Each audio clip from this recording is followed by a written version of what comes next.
PMS के partner and head of research Anirudh Garg हमारे साथ जुड़ गए हैं। आइए उनसे समझते हैं अब यहाँ मार्केट को कैसे अप्रोच करें। अनिरुद्ध जी, गुड आफ्टरनून। बताइए, क्या अब मार्केट में पोर्टफोलियो अप्रोच रहेगी यहाँ से? क्या इन्हीं स्टॉक्स में वापस एंट्री की जाए जो रिजल्ट के बाद थोड़ा सा लड़खड़ा गए थे और 20-25% गिर गए थे? Good afternoon Anuj ji, thank you for having me. मैं तो बोलूँगा एक बहुत अच्छा इवेंट था। अगर हम देश के पॉइंट ऑफ व्यू से बोले तो हम सब चाहते थे कि एक मेजॉरिटी गवर्नमेंट आए। एग्जिट पोल भी ये दिखा रहे थे, मैं बहुत हैरान था कि सब एग्जिट पोल कैसे गलत हो गए। बट यस, मार्केट में जब भी कोई बैड न्यूज़ आती है Anuj ji, it is very very good for a investor. तो अगर आपको किसी भी कंपनी में जिसमें आप जाना चाहते थे, जो आपको महँगी लग रही थी, जो आपको लगता था कि ये मैं कंपनी कब खरीद सकता हूँ, एक बहुत ही अच्छी अपॉर्चुनिटी दी मार्केट ने, जो 25-25, 30-30% जैसे आपने कहा, वो कुछ कंपनियाँ सस्ती मिल रही थी। एंड जब हम ऐसे बैड न्यूज़ में फॉल के साथ बैड न्यूज़ भी अगर हो, अगर हम उस टाइम पे रिएक्ट करके थोड़ा हौसला दिखा के लॉन्ग टर्म इन्वेस्टमेंट के लिए देखते हैं, तो मुझे लगता है मार्केट में जो अल्फा जनरेशन है, उन उसको करने के लिए ये एक महत्वपूर्ण कदम है। अच्छा, आपका एक और व्यू मैं जानना चाहूँगा। अभी काफ़ी समय से हम एग्रेसिव स्पेस को चेस करते थे। बैंक्स हो गया, डिफेंस कंपनियां हो गई, रेलवे हो गया। थोड़ा क्या अब इसमें कॉम्बिनेशन ऑफ आई थिंक डिफेंसिव्स क्या जोड़ा जाए? आपकी अप्रोच भी क्या रही है ये? फॉर इंस्टेंस आईटी, जो कि इस वक्त ऑलमोस्ट CY24 की लोवेस्ट ट्रैजेक्टरी में ट्रेड कर रहा है। पिछले 2 दिन से जो करेंसी की सॉफ्टनेस है वो एक स्विंग प्रोवाइड कर रही है on the high side, but decisive move नहीं है अभी तक। आईटी को थोड़ा सा और वरीयता देनी चाहिए, इंपॉर्टेंस देनी चाहिए और स्पेस देना चाहिए अपने पोर्टफोलियो में इस वक्त क्या? वीरेंद्र जी, हमने ये करके देख लिया और मुझे कोई शर्म नहीं है ये कहने में कि हमारे ये सारे एफर्ट्स जो पोर्टफोलियो को प्रोटेक्ट करने के थे, बिकॉज इट इन्वॉल्व्स डिसीजन। इसमें डिसीजन होते हैं और डिसीजन सही भी हो सकते हैं, गलत भी हो सकते हैं, और मार्केट में टाइमिंग करनी बहुत मुश्किल है। तो अब मुझे तो यही समझ आया है कि आप मार्केट में जहां आपको अगले 2 साल की अच्छी ग्रोथ दिखती है, आप वहां पे रहिए। उसके साथ जहां आपको लगता है कि मार्केट इन्फ्लेटेड है, या अगर आप अपने पोर्टफोलियो को प्रोटेक्ट करना चाहते हैं, तो आप हेज करके एक बेटर ऑप्शन आप उसको प्रोटेक्ट कर सकते हैं। जो कंफर्टिंग सेक्टर्स हैं, आईटी, फार्मास्यूटिकल्स, या जो पिछले बार के सेक्टर्स जैसे प्राइवेट सेक्टर बैंक्स, इन सब सेक्टर्स में अल्फा जनरेशन मुश्किल है, नो डाउट। अगर मार्केट में एक फॉल आएगा तो आपको उस फॉल में ग्रोथ वाले सेक्टर्स में करेक्शन ज्यादा देखनी पड़ेगी। बट यस, जो आप रैली मिस कर देंगे, अल्टीमेटली अगर आप बिल्कुल भी ठीक हुए तो आपको कुछ ज्यादा फायदा नहीं होता टाइमिंग करके। तो मुझे तो इन्वेस्टेड पीएमएस में यही समझ आता है कि ग्रोथ स्टॉक्स में ही रहिए, और अगर करेक्शन एक पार्ट है, उस करेक्शन को सही है, तभी आप जो ग्रोथ स्टॉक्स आपको रिटर्न डिलीवर करेंगे, तभी आप उसके हकदार हैं। जहां पे आपको लगे कि मार्केट बहुत महंगा है, या कोई करेक्शन आ सकती है, या कोई बहुत ही बड़ी गुड न्यूज आती है मार्केट में, वहां पे आप अपने पोर्टफोलियो को हेज करके चलिए। एंड अनिरुद्ध स्पेशली एक चीज ऐड करना चाहूंगा, जी। मार्केट में जब कोई गुड न्यूज आती है, उस टाइम पे आप मार्केट में एंट्री ना करें, रेदर एंट्री एक बैड न्यूज पे करें, आपको एक कुशन मिल जाता है। बैड न्यूज, गुड न्यूज, अब वो क्या आएगी ओनली टाइम विल टेल। एक तो झटका ऑफ कोर्स एग्जिट पोल ने दिया था, अब उसको आप हाइंडसाइट में बैड न्यूज भी कह सकते हैं। मैं आपसे ये पूछना चाहूंगी अनिरुद्ध, लास्ट टाइम जो हमने बातचीत की थी, आपने मेंशन किया था आपने अपनी पोजीशन HDFC बैंक और दूसरे इन निजी बैंकों में बढ़ाना शुरू की थी। आई एम अज्यूमिंग कि वो पोजीशन अभी बरकरार है, लेकिन क्या आप और ऐड कर रहे हैं इन बैंक्स फाइनेंशियल्स में? मैम, कंपनी वाइज बात नहीं करेंगे, लेकिन ओवरऑल मैं ये कहूंगा कि जो डिफेंसिव्स हैं, या पिछली बार के सबसे अच्छे चले हुए सेक्टर्स हैं, जैसे प्राइवेट बैंक्स, फार्मास्यूटिकल्स, एफएमसीजी, हम उन सेक्टर्स में अब आगे इन्वेस्ट नहीं कर रहे हैं, क्योंकि एक वंडरफुल अपॉर्चुनिटी मार्केट ने किसी भी रीजन से हमें थ्रो करी, और हमने उस अपॉर्चुनिटी को ग्रैब किया। तो अब यहाँ से एक थ्योरी ये बनी थी कि एफएमसीजी स्टॉक्स में शायद अच्छा मूव आया, क्योंकि कोalition सरकार में नॉर्मली थोड़ा फोकस होगा फ्रीबीज पर, या थोड़ा सा और जो पॉलिसीज होती हैं, और वो शायद एफएमसीजी कंपनियों, कंजम्पशन कंपनियों के लिए शायद एक फायदे का सौदा साबित हो। क्या ये थ्योरी सही रहेगी?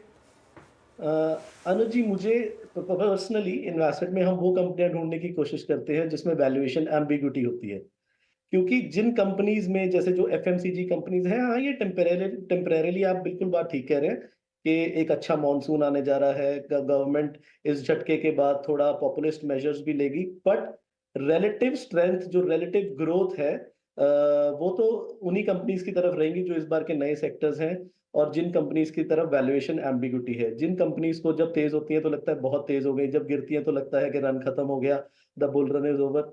तो मुझे ये लगता है कि अगर आप ढंग से अंदर जाके इनके ऑर्डर बुक्स और इनके वैल्यूएशन स्टडी करेंगे तो आपको ये कंपनी ज्यादा महंगी नहीं लगेंगी। कोई कंपनी के तेज हो जाने से मुझे नहीं लगता है कि वो महंगी महंगी हो जाती है, अगर उसकी अर्निंग्स भी ग्रो हो रही हैं तो मैं ये देख रहा था इनमें से कुछ कंपनीज एक पेग के नीचे मिल रही थी अब जब मार्केट में क्रैश आया। तो हाँ, हमें ये सब फैक्टर्स कंसिडर करके अपनी लॉन्ग टर्म बेट लेनी पड़ेगी। बिल्कुल। मीनवाइल देखिए, एक बार निफ्टी का इंट्राडे चार्ट लगाइए, और अगर वो टाइम स्टैम्प उसमें लगा देंगे ना आप, जब वो लक्ष्मण जी ने वो न्यूज़ ब्रेक करी थी कि एग्जैक्ट टाइम के साथ कब स्वेरिंग इन होगी, तो वो अब आपको समझ में आ जाएगा कि क्यों ऐसे मौके पर आपको वैसे सीएनबीसी आवाज़ देखना चाहिए, हर्षिता और वीरू, क्योंकि बिल्कुल राइट एट द मोमेंट बस वही बॉटम था मार्केट का। जो 250 पे वो न्यूज़ आया, जी हाँ। वहीं से मार्केट ने फिर आई थिंक 100 पॉइंट निफ्टी भाग गया होगा उस पॉइंट से, मेरे ख्याल से। एग्जैक्टली निफ्टी बैंक भी है, निफ्टी बैंक भी, हाँ निफ्टी बैंक भी ऑलमोस्ट रेड में था, वो वहाँ से करीब 250 पॉइंट भाग गया। तो क्योंकि वो एग्जैक्ट जो इन्फॉर्मेशन हमने जो आपको दी थी टाइम के साथ एग्जैक्टली दी थी, उसके बाद से मार्केट में मूव आया, और देखिए कितना शानदार मूव इस समय, और एक्सपायरी वाले दिन सोचिए आपको 100 पॉइंट का मूव मिल गया निफ्टी में उसकी वजह से। Strong move. जैसे अगर आप देखें शपथ ग्रहण के टाइमिंग, डे, सब कुछ अगर आप देखें लक्ष्मण जी ने इसके सीएनबीसी आवाज़ पर रखा, उसके बाद एक स्ट्रॉन्ग मूव बाजार को कन्विक्शन थोड़ा बहुत मिलता है। अच्छा अनिरुद्ध जी, एक चीज़ मैं पूछूं आपसे, ये बदले हालात में, मतलब इस सरकार का जो गठन होगा उसमें 2 दल और मौजूद होंगे, तो इनफैक्ट कल हम ये वॉइसेस सुन रहे थे कि एक कॉमन मिनिमम प्रोग्राम की मांग की है। ये आई थिंक प्रारूप इस नई सरकार का आपको, मतलब एज ए फंड मैनेजर खुद भी, आप किन स्पेसिस पे अब कंफर्टेबल नहीं होंगे जिनको आप थोड़ा सा साइड में रखना चाहेंगे? हमने CY23 के सेकंड हाफ में, even I think first quarter of CY24 में OMCs में सबसे बड़े मूव देखे थे। क्या ये कुछ ऐसी पॉकेट्स होंगी जिसको अब थोड़ा सा आप अवॉइड ही करेंगे? वीरू जी, मुझे नहीं, हमें ऐसा नहीं लग रहा है कि ये कंपनीज अभी भी अवॉइड करने वाली हैं, though it is not a recommendation to buy and sell, but overall आप देखिए एक जो चेंज शुरू करा मोदी जी ने, जो पिछले 3-4 साल में मार्केट में प्ले आउट हो रहा है, हम इस टाइम ये जरूर कह सकते हैं कि वो ज्यादा एविडेंट हो गया है, हर किसी को उस चेंज का पता लग गया है, बट अल्टीमेटली विनर तो वो होगा जो लॉन्ग टर्म लेके रखेगा। मार्केट में जब भी कोई इवेंट आता है, there comes a lot of liquid money, और बहुत सारी लिक्विड मनी आ जाती है शॉर्ट शॉर्ट बग, जिसको हम कहते हैं स्मार्ट एंड अर्ली बक कमाने के लिए, बट अल्टीमेटली जब इवेंट डाई डाउन हो जाता है, विनर वो ही रहता है जो कि इनको होल्ड, अपनी कन्विक्शन पे खड़ा रहता है और इनको लॉन्ग टर्म होल्ड करता है। हमने बहुत कंपनीज देखी, हम जब हिस्टोरिकली बात करते हैं कि यूनिटेक 5 रुपए से चला 400 रुपए हो गया या कुछ, ये सब बातें करने में अच्छी लगती है, बट समझिए कि मेन तो यही है कि कौन एक कंपनी को जिसमें पोटेंशियल है उसको लॉन्ग टर्म होल्ड करके रखता है, and I believe in companies में अभी भी बहुत ज्यादा पोटेंशियल है, and going forward privatisation is you know एक बहुत ही ज्यादा डिमांड है इंडिया की। ये एक अगले 5 साल इंडिया के साल हैं, और इस टाइम पे इन पे डाउट करना मुझे नहीं लगता ठीक रहेगा। तो OMCs पर अभी कोई नेगेटिव पर्सपेक्टिव नहीं है। इवन आई थिंक इन थोड़े से अगर आप देखें बदले सरकार के स्ट्रक्चर में OMCs में कोई आई थिंक नेगेटिव व्यूज़ नहीं है अभी। एक दो स्पेस को और देख लेते हैं जिस पर शायद मैं आपसे बात करना चाहूँ। मैंने आपसे IT पे बात करी, मैंने आपसे फार्मा पे बात की, FMCG पे बात की। एक दो पॉकेट्स को लेकर और बात करते हैं जहाँ पे थोड़ा सा बाजार का कन्वेक्शन अदर पॉकेट से ज़्यादा रहा है। फॉर इंस्टेंस ऑटो, आपने M&M में एक ड्रीम रन देखा, आपने CY24 मतलब CY23 में इनफैक्ट टाटा मोटर्स को लीड करते हुए देखा, Ashok Leyland at all time high, मतलब गुंजाइश कहीं पर भी नहीं है। आप चाहे वो टू व्हीलर सेगमेंट को देखिए, आप कमर्शियल व्हीकल सेगमेंट को देखिए, आप पैसेंजर व्हीकल सेगमेंट को देखिए, आप बैटरी सेगमेंट को देखिए, आप सेलेक्टिवली किसकी तरफ झुकाव आपका ज़्यादा है इस वक्त ऑटो में? देखिए, ऑटोज़ में मुझे सिर्फ़ एक ही प्रॉब्लम नज़र आती है। ऑटोज़ इंडिया या क्या पूरा दुनिया एक प्रीमियमाइज़ेशन से गुज़र रही है एंड लोग पैसे खर्च रहे हैं। लेकिन प्रॉब्लम क्या है कि उधर से फेड ने बोल दिया है कि अब इन्फ्लेशन हमारे लिए बहुत बड़ी प्रॉब्लम नहीं है। नाउ अब जिस चीज़ की वेट हो रही है कि रेट कट कब आता है, और मार्केट्स, चाहे वो स्टॉक मार्केट्स हों या कमोडिटी मार्केट्स हों, वो रेट कट के लिए वेट नहीं करती हैं। वो अपना जो आगे की डिस्काउंटिंग है उसको पहले ही करना शुरू कर देती हैं। तो मुझे ऐसा लगता है कि जो कंपनीज़ मेटल प्राइसेज़ को, इनपुट प्राइसेज़ को आगे पास ऑन कर पाएँगी, फॉर एग्ज़ाम्पल रियल एस्टेट, जो लग्ज़री रियल एस्टेट कंपनीज़ हैं, वो पास ऑन कर पाएँगी। एक 25 करोड़ या 10 करोड़ का जो घर बेच रहे हैं, उनको नहीं फ़र्क पड़ता कि सरिया कितने का आया। बट जिन लोगों के लिए इनपुट प्राइसेज़ बहुत मैटर करते हैं, जैसे कि मेटल कंपनीज़, ऑटो कंपनीज़, इनमें मुझे ऐसा लगता है, owing to the high valuations right now, because एक चीज़ समझिए, हमें ऑटो कंपनीज़ को कंज्यूमर कंपनीज़, कमोडिटी कंपनीज़ ही समझना चाहिए, बिकॉज़ हर 5-6 साल बाद 7 साल बाद इनकी रिन्यूअल की बारी आती है, और they behave like commodity companies. एक बैटरीज़ में जाने की कोशिश करेगा, या इलेक्ट्रॉनिक ईवी कार्स के चार्जर्स में जाएगा, या ओवरऑल हम कहें इनके डिज़ाइन में जाएगा, तो उन कंपनीज़ पे हम फिर भी ऑटो सेगमेंट में बुलिश हैं।